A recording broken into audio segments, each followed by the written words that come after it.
عظیمه دهشتګردي دا ده چې کله یو انسان د الله حق بل چاله ورکړي، د الله سره شریک جوړ کړي.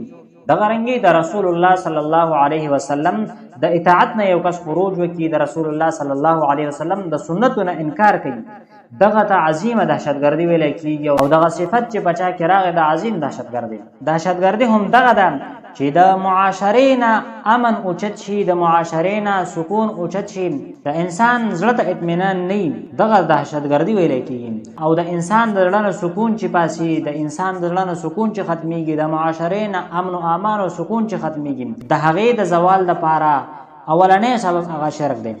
او دویم د رسول الله صلی الله علیه وسلم د اطاعت نه خروج دی. ابن کثیر رحم الله په تفسیر د سورة روم کې غالبا د ابوالعالی رحم الله قول نقل کوي چې لحد یقام فی الارض احب الی من ان یمطروا 40 صباحا، چې په یو ځمکه کې د الله رب العزت حق قائم شي، د الله رب العزت امر قائم شي.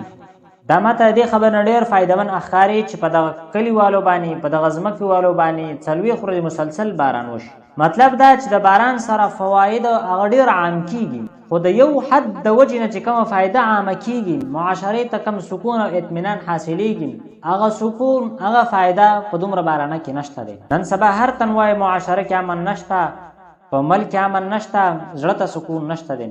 د هغې اسباب چې بیا مونږ ګورو، مونږ نور اسباب ګورو، خیر هغه هم اسباب کېدلی شي، لیکن بنیادی اسباب دا دي چې مونږ د خپل ځان د الله سبحانه وتعالی وقات هغه ایستلی دی. زمونږ په زړونو کې د الله سبحانه وتعالی جلال او عظمت نه دی پاتې.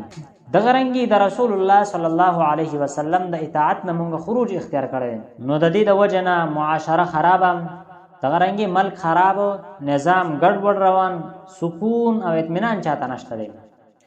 نو الله سبحانه وتعالی فرمایي